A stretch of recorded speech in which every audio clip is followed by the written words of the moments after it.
Apakah termasuk dari sifat sombong Ustadz, akhwat yang tidak buka cadar saat duduk dalam majelis kajian yang tertutup khusus akhwat? Ini nggak bener. Masa sesama akhwat pakai cadar juga? Yang bener aja sih Bu. Jangan-jangan nih laki-laki nyamar perempuan nih. Ada yang kayak gitu. Di Jakarta banyak tuh Bu. Ada perempuan nggak mau lepas cadar, ternyata laki-laki nyamar perempuan. Sohe, ini kan bikin menimbulkan suudzon orang. Gak benar seperti itu. Masa sama-sama akhwat tetap aja ditutupin? Ya, malu Ustadz, gigi saya tonggar. Oh, gara-gara itu rupanya. Malu Ustadz, bibir saya sumbing. Oh, gara-gara itu rupanya. Tapi ibu, nggak bagus sesama akhwat kok cuma kajian sama akhwat tertutup, tetap tutup cadar. Kan bisa dibuka, bisa senyum, bisa memperlihatkan akhlakul karimah kepada sesama akhwat. Ini penyakit akhwat terkadang maaf aja Bu ya. Terkadang yang bercadar kumpulnya sama yang bercadar aja. Sama yang nggak bercadar agak jutek, agak jealous, karena merasa saya mah udah bercadar, dia mah belum bercadar. Jangan begitu. Emang dulu kamu sebelum bercadar? Enggak kan? Jangan begitu saudaraku. Iya. Mereka saudara-saudara, saudari-saudari kita. Iya. Maka dari itu buka cadarnya kalau kajian khusus akhwat. Perlihatkan manisnya senyummu di hadapan mereka. Jangan perlihatkan cemberutmu yang menakutkan.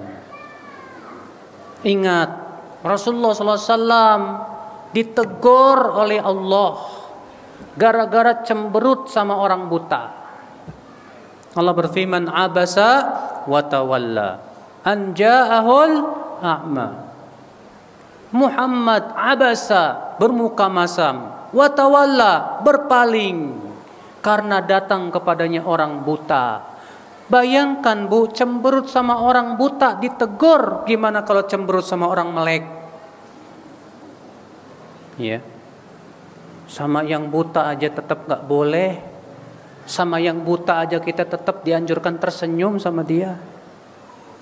Masa sama yang melek kita malah cemberut, jelek tahu? Ya. Senyum napa? Kata Rasulullah apa? At-tabassum fi wajhi akhika shadaqah. Tersenyum di wajah saudaramu apa? Sedekah. Ini enggak, sama akhwat cemberut, sama ikhwan senyum-senyum. Apaan itu? Ya.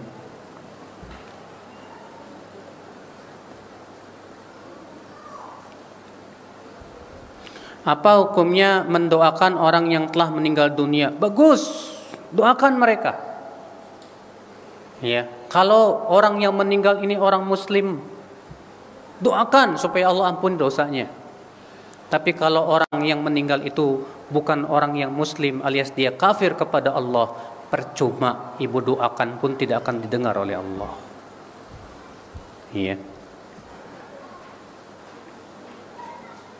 Ustadz, boleh enggak nonton film sinetron India? Nahi merege hese. Aduh, ampun.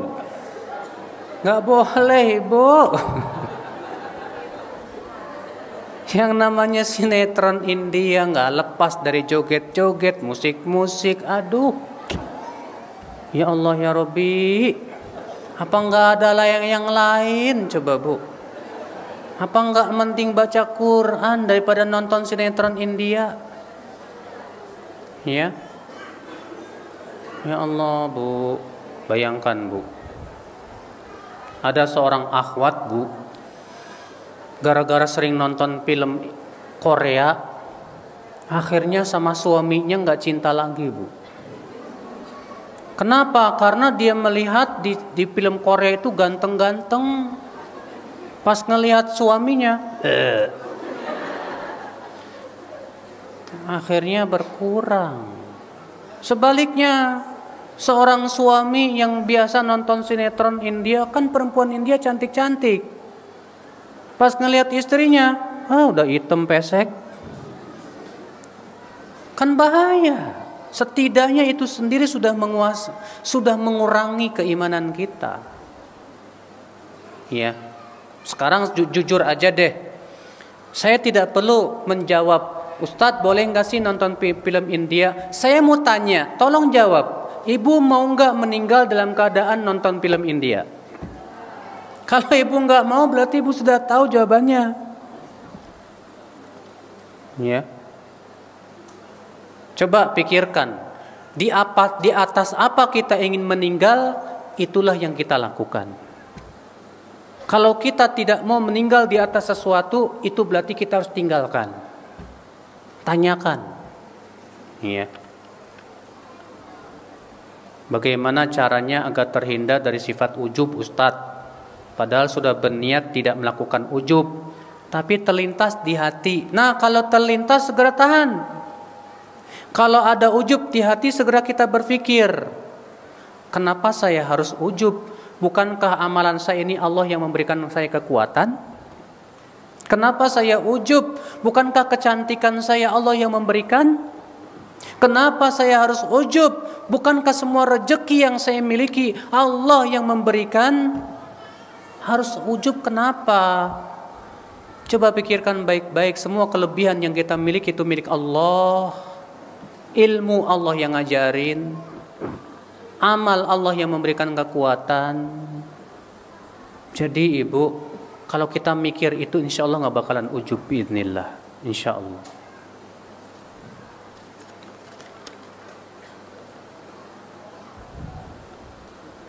Bolehkah kita memakan makanan acara-acara yang tidak disyariatkan? Kalau acara-acara tersebut jelas-jelas berbau kesyirikan, maka seluruh ulama sepakat tidak boleh memakan makanan acara tersebut. Kalau ternyata acara tersebut perkara-perkara yang dibid'ahkan oleh para ulama, jelas seluruhnya bahwa itu perkara yang bid'ah, maka para ulama juga mengatakan lebih baik kita tidak memakannya. Ya.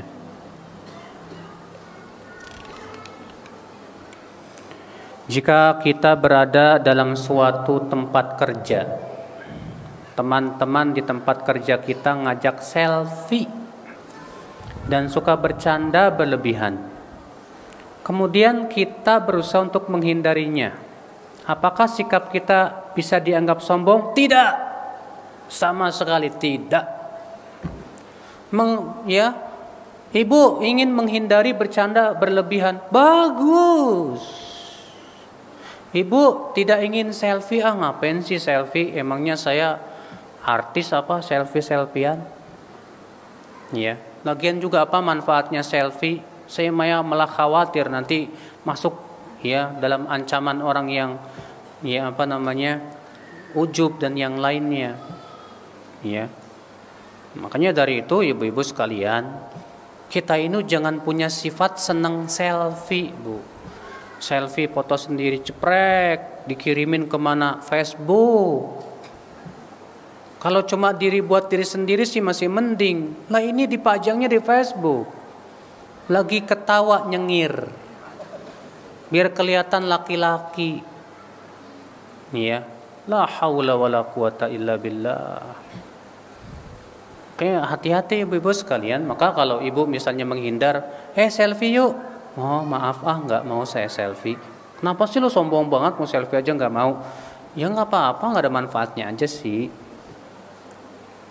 Wih, kamu sekarang so alim lah. Ya mendingan so alim daripada so kotor. Iya. Nggak masalah ibu, bagus.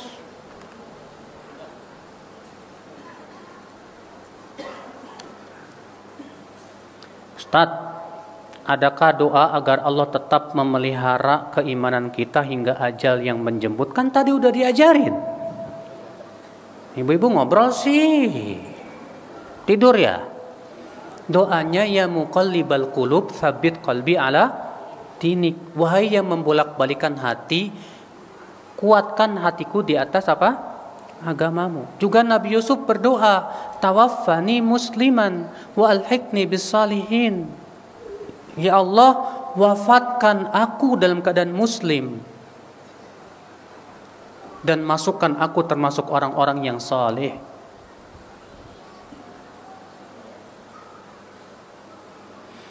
Jika wanita telah merasakan sakit dan sudah ada tanda-tanda akan melahirkan, apakah sudah termasuk tidak ada kewajiban untuk sholat? Kalau cuma merasa sakit mah belum atuh ibu. Kapan tidak ada kewajiban? Kalau sudah keluar darah. Maka darah di saat melahirkan itu dianggap darah nifas. Maka di saat itulah tidak boleh lagi ia sholat. Adapun kalau cuma mules-mules doang tetap wajib sholat. Ya.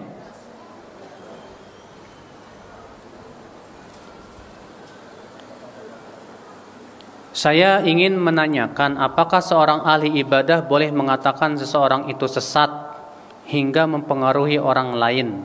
Boleh kalau memang ternyata orang tersebut benar-benar sesat dan terbukti dan buktinya pun sangat akurat. Iya. Kalau misalnya ada orang, Bu, ketahuan dia pemikirannya Syiah. Misal, jelas menyesatkan, dia mencaci maki para sahabat, mengkafirkan para sahabat, mengkafirkan Abu Bakar, Umar, mengkafirkan Aisyah, istri Rasulullah SAW. Apa enggak sesat itu, Bu? Maka kalau terbukti memang sesat, wajib kita katakan dia sesat. Kalau ada buktinya dan bahwasanya itu memang kesesatan yang semua ulama sepakat bahwa itu sesat. Adapun masalah yang sifatnya ijtihadiyah yang tidak ada nas dan dalilnya, maka pada waktu itu nggak boleh kita saling menyesatkan. Iya. Masalah yang tidak ada nasnya dan diperbolehkan padanya ijtihad kata para ulama, tidak boleh kita saling memaksakan pendapat kita. Contoh misalnya, yang satu berpendapat wajib baca Al-Fatihah di belakang imam.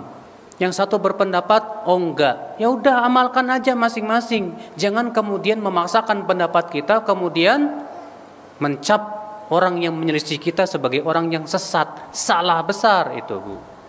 Makanya Syekhul Islam Taimiyah mengatakan seluruh ulama sepakat dalam masalah ijtihadiyah kita tidak boleh saling menyesatkan. Tidak boleh kita saling memaksakan pendapat. Iya. Maka di zaman sekarang banyak orang yang bodoh juga. Masalah-masalah ijtihadiyah yang tidak ada nasnya dijadikan dalih untuk menyesatkan orang lain. Wah, ini Bang bahaya. Iya, bahaya itu.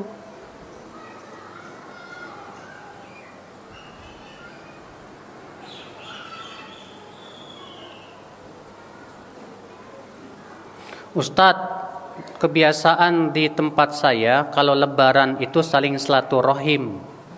Ini termasuk bid'ah ya enggak lah, Bu, itu kebiasaan saja. Hatta di Saudi pun juga begitu sama. Dan para ulama di sana tidak ada yang menganggap itu bid'ah. Terkadang ada orang yang memang kesempatan untuk ketemu saudara-saudaranya cuma setahun sekali dan di lebaran doang. Iya kan? Banyak.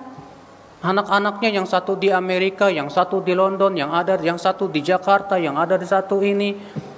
Bisa cuma ketemunya pas lebaran. Akhirnya saling berkunjung, bersilaturahim, gak masalah. Yang bahaya itu kalau silaturahim sambil salam-salaman sama si Neng. Laki-laki, perempuan salam-salaman bukan mahram, haram tuh, Bu. Ya, kesempatan ini ada akhwat cantik nih, Neng mau silaturahim. Iya. Itu namanya modus. Ada udang di balik lempeye.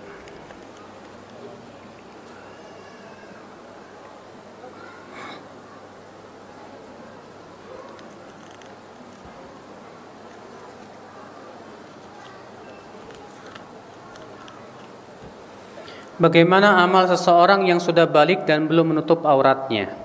Di saat sedang sholat ia menutup auratnya, namun dalam kesehariannya belum menutup auratnya.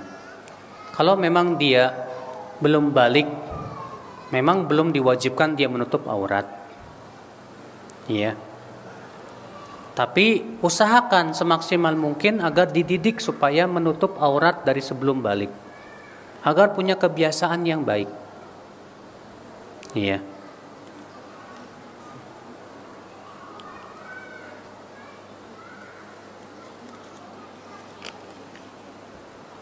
Bagaimana cara menyibukkan diri dengan amalan batiniah? Kita harus mempelajari dulu amal batiniah itu apa. Amal batiniah itu contohnya apa, Bu? Cinta, takut, benci karena Allah, cinta karena Allah, mencintai apa yang dicintai oleh Allah. Apalagi, Bu? Tawakal, tawadu. Itu amalan-amalan batin tuh. Iya. Maka pelajari dulu apa yang dimaksud dengan amalan batin. Dengan cara seperti itu kita akan bisa memperbaiki batin kita dan ya kita tahu apa yang dimaksud dengan amalan batin itu lalu kita amalkan. Iya.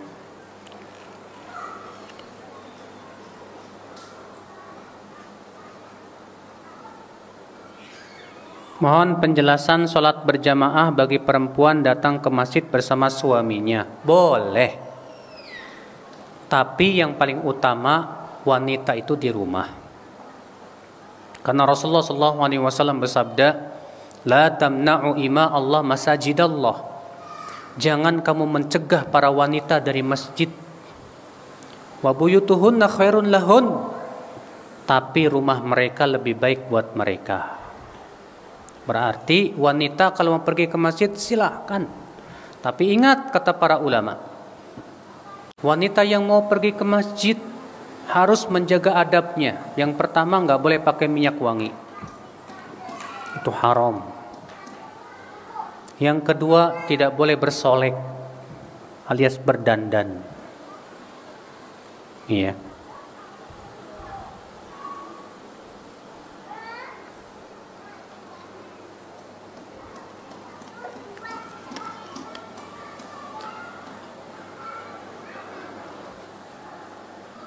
Apakah wajib memakai jilbab walaupun hanya di lingkungan rumah, Ustadz?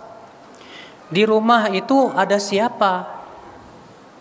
Kalau di rumah cuma suami, anak-anak, ya nggak masalah. Ibu memperlihatkan rambut, ya, sebagian kaki dan tangan nggak masalah. Cuma kalau di rumah ibu ada adik ipar laki-laki, wajib menutup aurat. Iya. Jadi walaupun di dalam rumah, iya kalau di dalam rumah kita ada non mahram yang bukan mahram kita, maka ibu wajib tutup aurat. Dan aurat wanita itu apa saja sih? Jumhur ulama mengatakan aurat wanita itu seluruh tubuhnya kecuali wajah dan telapak tangan. Namun terjadi ikhtilaf para ulama apakah wajib menutup wajah atau tidak. Sebagian mengatakan wajib. Dan sebagian mengatakan sunnah yang ditekankan. Iya. Saya lebih condong kepada pendapat yang mengatakan itu sunnah saja. Tapi kan sunnah bukan untuk ditinggalkan, Bu. Iya. Oke, Ibu-ibu sekalian, mudah-mudahan yang saya sampaikan bermanfaat pada sore hari ini. Ini dulu yang bisa sampaikan. InsyaAllah berlanjut pada pertemuan besok sore dan nanti malam juga. Subhanakallah bihamdik asyhadu an la ilaha illa ant astaghfiruka wa atubu ilaik. Wassalamualaikum warahmatullahi wabarakatuh.